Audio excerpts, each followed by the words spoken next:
really what I want these guys to do is play like they're capable. If we do that, we'll be fine. And so we need to always take care of the football. In those games you talked about, yeah, I think we were plus 28 turnover ratio. So you want to know how you win? That's how you win. Take care of the football. The biggest thing about our league is you got to know the people. Before we get into the scheme and everything, each week you got to talk about the people. Experience and all that stuff, it gets overrated to a certain degree. It's about how we perform on Sunday. And whether it's a rookie, a vet, doesn't matter. It's about how we prepare and then how we perform on Sunday. The thing I'm looking forward to is to see a level of toughness. We'll find out. But I want to see a level of toughness. Get off of blocks, tackle their ball carriers, tackle the receivers. It's a signature of all the defenses coach has had in his career. So that's what I'm looking for. Yo, what's happening, Raider Nation? It's your boy Soto here. You know what it is. Raiders versus the world. Talking about a team that the world loves to hate, your Las Vegas Raiders. All right, there's a little bit of a snippet of what we're going to listen to today, or the full press conference for Pete Carroll and from Patrick Graham.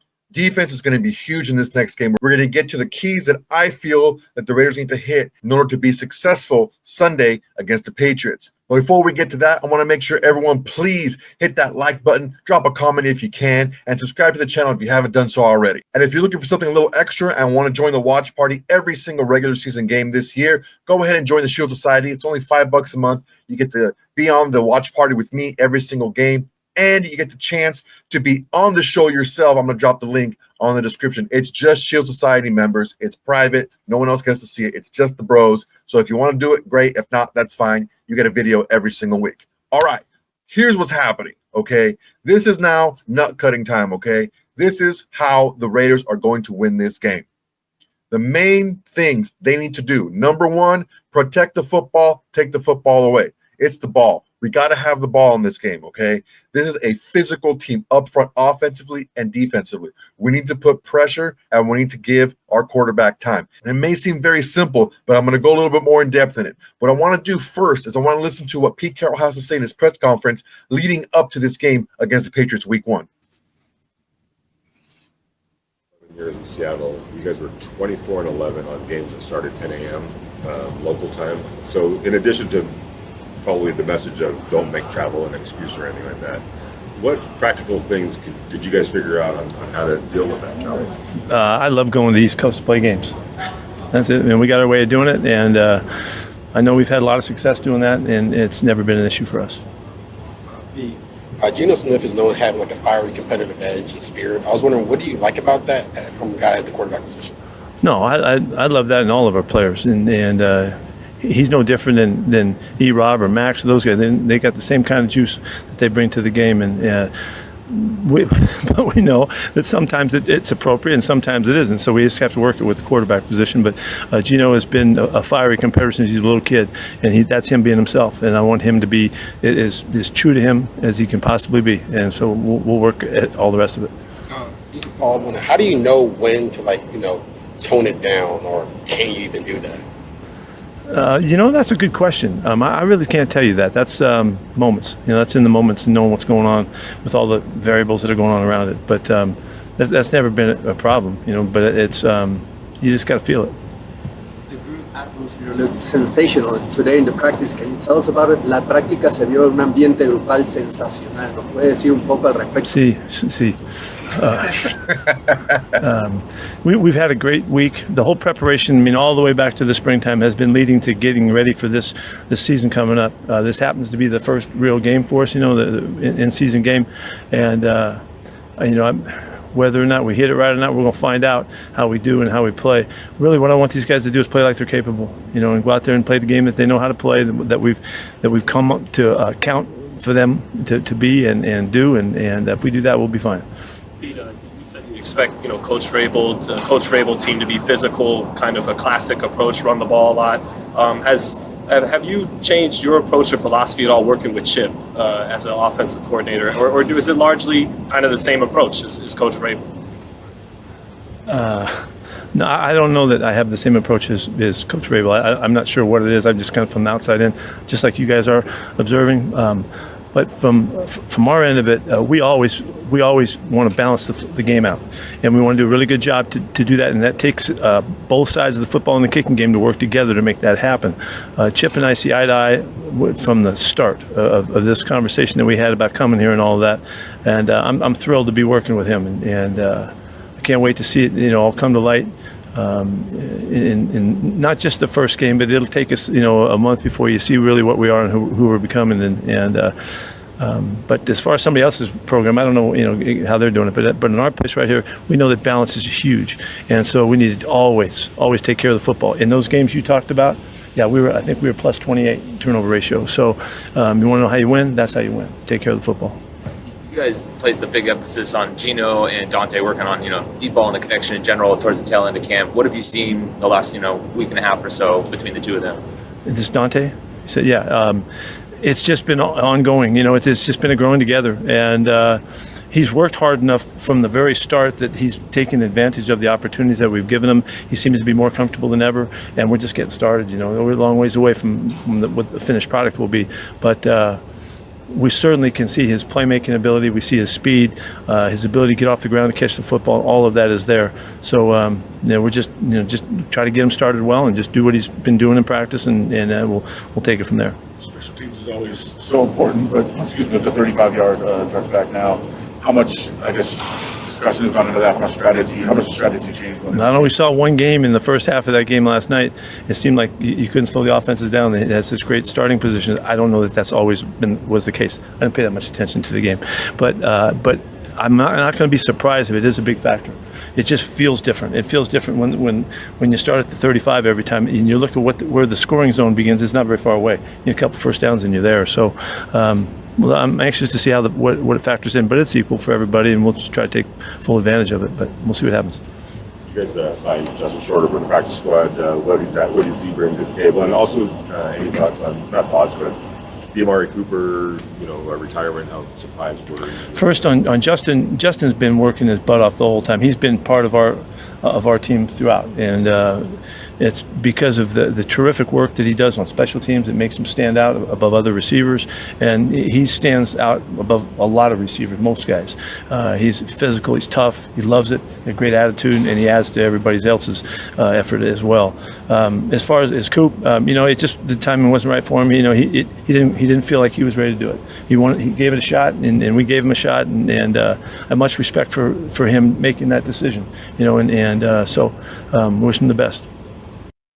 Great stuff as always from Pete Carroll. This is very common of a Pete Carroll press conference leading into a game. He knows what he has, okay? He knows when he needs to press a little bit, and he knows when he has enough if the team performs up to their standard to win the game. I think he feels like the team has enough to perform to the standard. They don't have to do anything out of the ordinary. They don't have to pull on any trick plays or be a little bit extra aggressive on one end or the other. I think he feels like he has what it takes.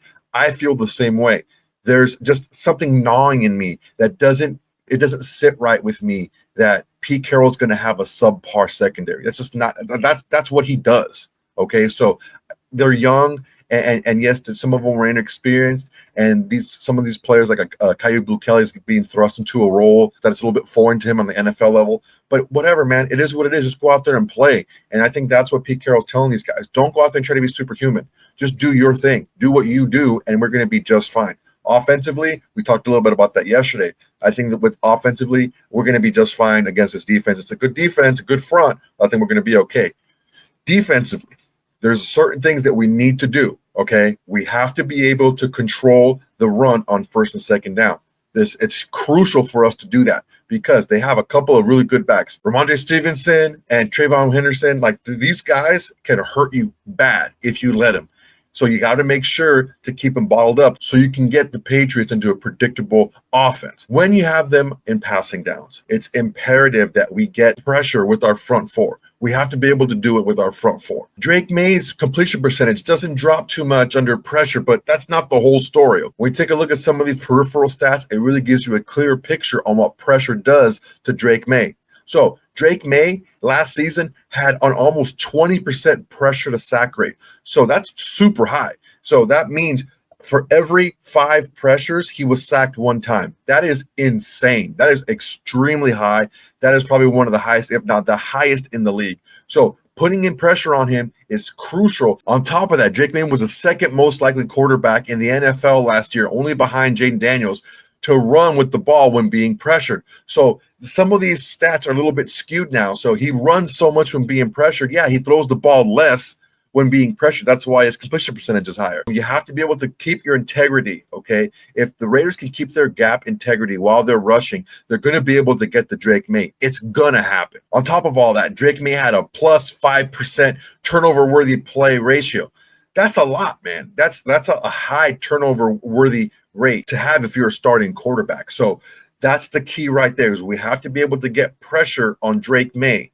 They're going to put a lot on Drake May. You may not think so. You make all these they're going to want to run the ball. They have two good backs. You need to understand something, Carroll. They're going to be ball control offense, but they're going to want to take shots with Drake May. When they want to take shots, you got to get to him. If you get to him, you can rattle him. You can get him into some compromising situations. He's going to give you the opportunity to turn the ball over. Okay, it's gonna happen. His numbers showed it. His numbers were the same in college. He's not any different. This is who he is. Okay, if you put pressure on him, he's gonna rattle. He's gonna run, and if he does throw the ball, you have a good chance of getting a turnover-worthy play. Get the ball, keep the ball. That's how we get this victory. So let's take a little bit of a deeper look into defense with defensive coordinator Patrick Graham and what he had to say. Preparing for this week, anything you know about this McDaniels guy running the offense on the other side? Absolutely. He's one of the best competitors I've ever been around, one of the smartest coaches I've ever been around, understands all three facets of the game. I'm appreciative of him bringing me out here when he brought me out here, and then the things I learned from him. He's a great football coach, better person, has a great family, and just happy to see him coaching again because, I mean, the guy could coach ball. He could coach ball. How different is week one preparation when you don't have as much game film to go on with the personnel they have compared to maybe later on in the season? It's different, but, each week is – the biggest thing about our league is you got to know the people. So, again, aside from a rookie, but even then you got to look at his college tape and try to have an idea. They have the two guys over there on our defensive our defensive right. You just watch some of their college tape and some of the preseason just to get a feel for them. But it's about the people. They have, the backs that probably going to do certain jobs. You understand the quarterback watching tape there. So before we get into the scheme and everything, each week you got to talk about the people and try to anticipate how they're going to utilize those guys. So that part's similar. What exactly they're going to do, who knows? But the people are the people. Speaking of the people, your secondary is a young secondary. How do you use maybe the veterans in the safety room and the linebacker room to kind of help them and bring them along? Youth experience and all that stuff, it gets overrated to a certain degree. It's about how we perform on Sunday and then how we build to that performance in practice. So whether it's a rookie, a vet, doesn't matter. It's about how we prepare and then how we perform on Sunday. So, but I'm sure the vets, they're able to help some of the young players in terms of stuff they anticipate, but all that stuff gets overrated in my opinion. I've had really good rookies that played really well their first game. I had veterans that played bad in their first game of the season. So it doesn't matter. Do you need more of a communication thing? Everything's communication on defense. I can't harp on that enough. Based on what the Patriots are going to do, that's going to be big. Communicating based on what we're doing defensively, we got to communicate. That's something that's common, no matter what. There's always a curiosity level in season offers for every team across the league. But do you have a feeling of what you think that especially that young secondary is all about and what they're going to do? I think that a lot of times they take the shape of their coach or the mold, like how the coach is molding them. And then, like for us with the secondary, you have Pete heavily involved. You have Joe and M-Rob heavily involved. And the thing I'm looking forward to is to see a level of toughness because the men that are leading them, there's a level of toughness. So I'm looking forward to that. And with Josh's offense, they're going to run the ball and we're going to have to tackle. So we'll find out, But again, the feeling, I'm trying not to do this based on feelings. It's based on how they're performing in practice, because practice is everything. But I want to see a level of toughness, get off of blocks, tackle their ball carriers, tackle the receivers. That's what we're looking for. That's a signature of all the defenses coach has had in his career. So that's what I'm looking for. How happy have you been with the progression of Malcolm Kuntz as he ramps up in the injuries from the time he began OTAs to now going into this game? And Malcolm's been steady, steadily improving, getting more and more comfortable, and the explosion's there, the power's there, the confidence is growing. I was happy to see that sack in the preseason. That was encouraging there. So pretty happy with where he's at, and really happy about him being able to play on first week of the season. What has impressed you with Thomas Booker since he's arrived? T-Book, I mean, he's smart. I always tease the Stanford guys. That would have been a safety school for me back in the day. I just tease them. Now, my position coach from college informed me I would not be able to get into either one of those schools right now based on my grades. But smart player, really strong, plays with good balance, and his hands come straight from the ground up. That's all encouraging right there.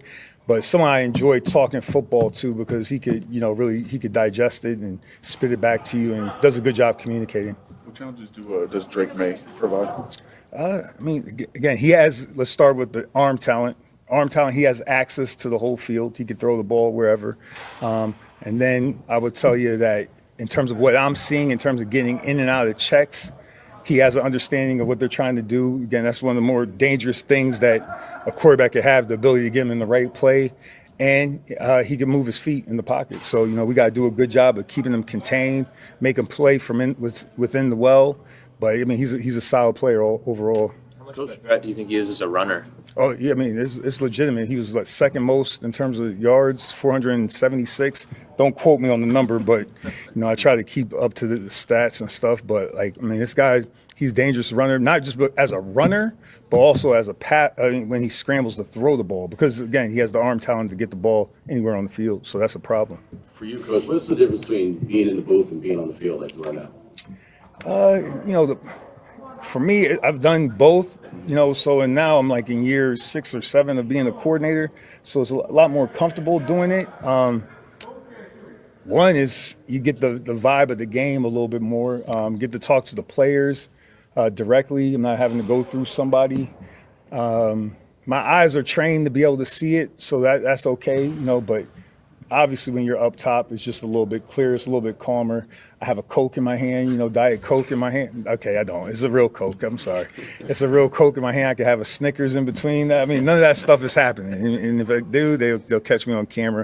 And I got to be mindful of my language because my parents are watching and they can lip read. So that's the difference. Patrick, two guys you guys brought in for the defense with Devin White and Jeremy Chin this season. What did you see from them heading into the season? What's your expectations for those two guys? Physicality, speed, intelligence, and I gained the information on the intelligence when I met them. But they're two guys that I've used as teach tapes over my career in terms of showing good linebacker play with Devin, in terms of with Chin showing versatility because he's been moved around all over the place and understanding that. So with those guys, everything that I thought about them, they've shown, and I'm looking forward to seeing it come to fruition on Sunday. Thanks, Coach. That's good. Thank you. I'm really interested to see this defense play. The first team defense with real full bore, everyone ready to rock. The speed, that's one thing that I don't think we're talking about.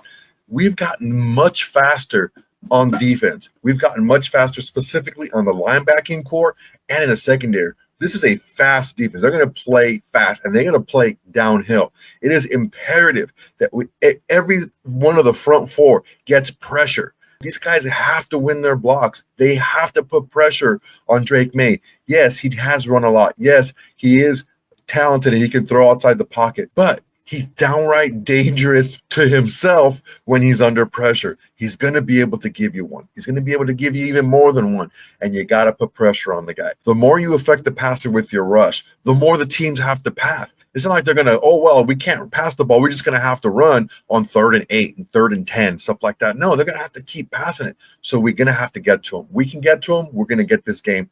No problem. All right, that's my time for today. Really appreciate you guys watching. Go ahead and like, comment, and subscribe to this video. It's an excellent way to support the channel. It's absolutely free. And if you're still here and you haven't subscribed, just go ahead and do it, man. It's fun. It's easy. It's free. Do it. Also, if you want a little bit extra, there's a Shield Society. It's only $5 a month. You get the videos right away. Yeah, that's not the big thing. The big thing is you get the watch parties with me, my analysis throughout the game, also the opportunity to be on the show yourself, ask a question, make a comment, and it's just us. It's just the guys. It's just a Shield Society on there, so you don't have to worry about who's listening or anything like that. All right, I need y'all to make sure to tell your friends, tell your haters, tell your mamas, tell everybody.